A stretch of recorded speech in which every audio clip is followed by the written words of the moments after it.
This is Stephen Floats and Drop Beat Dad. Slight. I feel like I'm at the dentist's office. It's like this giant white light behind the camera. Well, it's just, I'm so sick of like the exposure just going like, you know, super bright, super dark and stuff, so I wanted to be a little bit controlled here. Yeah, sorry we've been away. Apparently they dropped like 1 million episodes on us, so we're just trying to catch up here. We're doing these two together because, I mean, I don't think there's a ton to talk about. I think it makes sense just to sort of lap them together. First one was about donuts and flying. Mm-hmm. Second one's about sour cream and dancing. So it's I see a theme: food plus movement. Yes. So that's it. Bye. No. So pretty much, first episode, Steven finds out he floats. They all float. Finds out he can float. He's very slowly falling to the ground, and they try to figure out how to bring him down. That was like a bad dream. I have dreams dream. where it's just like... I mean, I know you're talking about where it's like you're up in the air, like you're trying to get away, you're trying to move, but you can't, kind of thing. Yeah. I kind of know what you're talking, kind of like swimming almost, except like in the air. I know what you're talking about. But he wants to get to his fresh donut, or as they say in the show, fresh. I do like that though, because donuts are the most sensual of all the fried yeasty doughs. Donuts are amazing.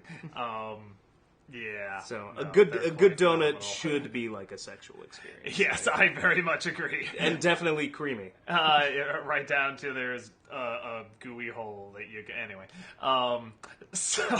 The less said about chocolate, though, the better. A fudge filling, just, I don't know. I don't know where this is going, but anyway, so that's that episode. Then we have a Drop Beat Dad, which is pretty much exactly what you think it's gonna be, except it's with sour cream, who I never realized how funny that name is until they just keep saying it over and over. It's like, oh, sour cream, what do you know about... I'm like, that does sound funny every time they say it. He's got a French relative, you know. Creme fraiche. You mean creme fraiche. Fraiche. So, his dad, real dad, comes into town because apparently Onion's dad is his stepdad, which is really fascinating. I wouldn't have guessed that because they really look alike and they have the similar, like, skin tone and everything and similar hair, but it's like, nope, stepdad, apparently. So, his dad comes back into town, does everything that the deadbeat dad story goes through. He thinks he's going to be there. He thinks everything's going to be all right. But then it turns out, you know, he's just trying to use him. And he figures it out at the end, sends him away. And then just this huge bombshell that they're suddenly millionaires, apparently. So, yeah, that'll be interesting. I don't know if I like that. I don't know. I mean, we'll see where they go with it. Maybe it's not real. Maybe it was like a fake out or something, but it'd be a weird fake out. It's like early in the morning and I'm still drinking my coffee, so I haven't woken up quite yet. But I feel like that's one of those things where I like blinked for a second, was like, wait, did I just see that? Yeah, like apparently. Like, I hope they don't go the Roseanne route, because $10 that's when the show went downhill, is when Roseanne won the lottery and they became millionaires. Yeah, so the first episode, like you said, is kind of dreamlike, and I like that. It's one of those where it's like, okay, he has this cool power, and this is kind of a fluff episode. It's just sort of showing, okay, now he has this ability. It's once again tied to his emotions, which is done all the time. But it's a good cliche in my opinion. I mean, you see it like in Akira and Frozen. It's done everywhere. But I'm trying to remember. Is there a reason they didn't try to just pull him down? No, they tried. They tried weighing him down, but the weight wouldn't move him. I guess that just seems like overkill when I never saw them once just try to grab him by the legs and just pull but again, down. the force won't move him. Force is not going to, whether it be pull or push, it's not I'm just saying him. It would have made more sense before dropping a fucking boat on him to just try to pull him down by the legs. Bottom line, it didn't work. So, once again, tied to his emotions, done to death, and if it was done in a lesser show or in a bad way, I'd be like, oh, come on, I'm sick of this. But they usually do it well, and he even makes the joke that it's like, just like all of my powers, for God's sake. I'll say one funny thing. My wife, before she went to work, she was watching a little bit of it, and at the line where he's trying to think of happy emotions, he says, Mom, and he goes, those emotions are complicated, and she goes and says, why is that complicated? Because she doesn't watch the show, and I'm just like, it's complicated. I tried explaining it. Just gonna have to trust us. Yeah, I tried explaining it, and I don't think I did a good job. She just went, oh, okay.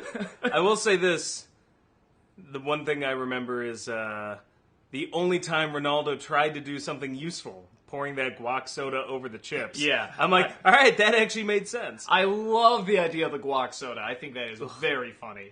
Guacamole is sort of like the new red velvet. It's like, we always kind of go in these shifts. So it's like, I mean, pumpkin is always fall, but food trends. Yeah, there was always like food trends. Yeah, there was kind of clear stuff for a while, like with Crystal Cream Pepsi. free. Yeah, then there was cookie dough that was everywhere, and then like red velvet was everywhere, and cupcakes. Now it's guacamole.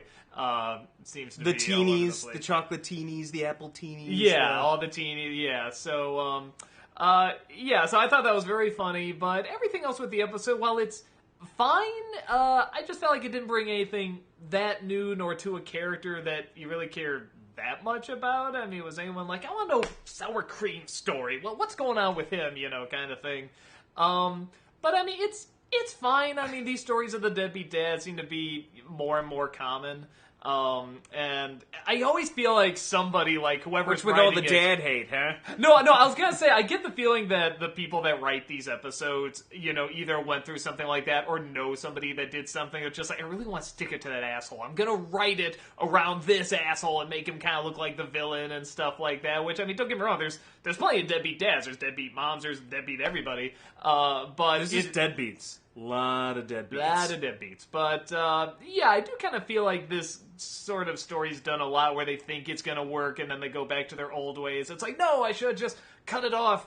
My favorite line was 80% of Germans have a career in DJing. Oh, that was musicians.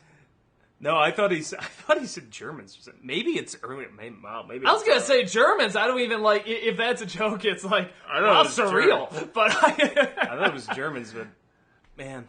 Oh, now everyone's gonna go back and be like, what was that joke? It makes sense if it's musicians. Germans doesn't make sense, but I kind of... Honestly, I thought funnier. Germans did make sense. Does it? That they're DJs? I don't know. Well, when I think of thing? German industrial music and the nightclub scene. And have you ever been to Berlin? But why were they talking about Germans? I don't remember that. I'm totally blank on this now. Early in the morning. I wish I were high. That was This is what I know. Like, me in the morning is like just me being high. I just have no idea where I am, and I'm just like, ugh. I was gonna say, because we both get up. I mean, you get up earlier than me to drop your wife off, but I mean, I was up before the sun came up. Yeah, I mean, I usually get up like 6 or 7, something like that. I'm just more. But I also have not had coffee yet today, which is a huge problem. And I can tell you that right now, it's a huge problem. Over there. I know. I was waiting for it to cool down. The second this camera shuts off, I will drink it. So why don't you just shut the effing camera off so I can get my goddamn coffee? Okay. So coffee is good. We've learned that. Yes! The last thing I'll say about the two episodes, because again, I think they're both fine. I like the falling one a little bit more, and the reason I like it a little bit more is not only is it dreamlike, I love the shots of the clouds in this, and I love the angles they get when he's up in the air, particularly early on. It's still a very pretty show. Yeah, I like it when a show or movie or anything can legitimately capture being in the air, and they can do it very simply. Miyazaki's very good at that. You see that like in Kiki's Delivery Service and stuff, where you really feel like you're in the air. And I love it when they can really when he was falling, I did shout, "Haku, I knew you were good." Just kept thinking the Spirited Away. Well, and those clouds, those are very strange clouds, because there's sort of these solid lines, but then sort of these little brushes, like almost like these erase strokes that are in there. And it's like, how do you make that kind of three-dimensional, and layered and stuff? And they do a good job. I thought they actually made them look very nice and very cool. Artwork, being good at what you do. It's weird. I don't know. I guess I wasn't into that. How did they do that? I was like, oh, it's pretty. No, I mean, it's because those clouds are so strangely designed. They're not all soft. They're not all hard. There's just these very, very unique paintings. designs. How did they do that? Well, you take a brush and some paint and you say that, but you ever tried it? It's tough. Yes, I've actually tried painting before. Not everybody's Bob Ross. Hey, that man was Netflix. the Da Vinci of his time, all right? And he's on Netflix. I still like him better than Thomas Kincaid. Oh, fuck yes. With No, I don't like Thomas Kincaid, so I'm not going to say anything nice.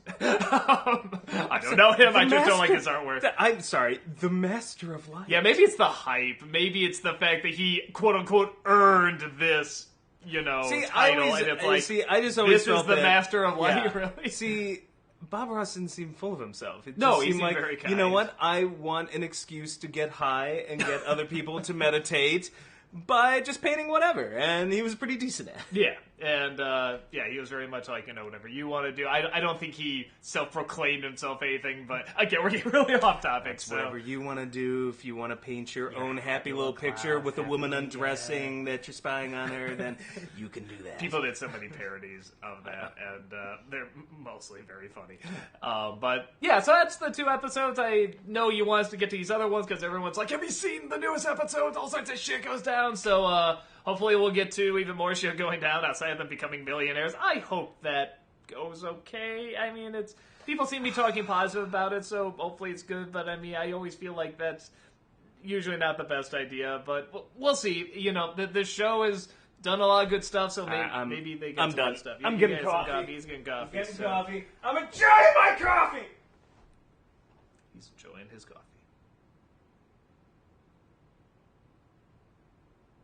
It's good.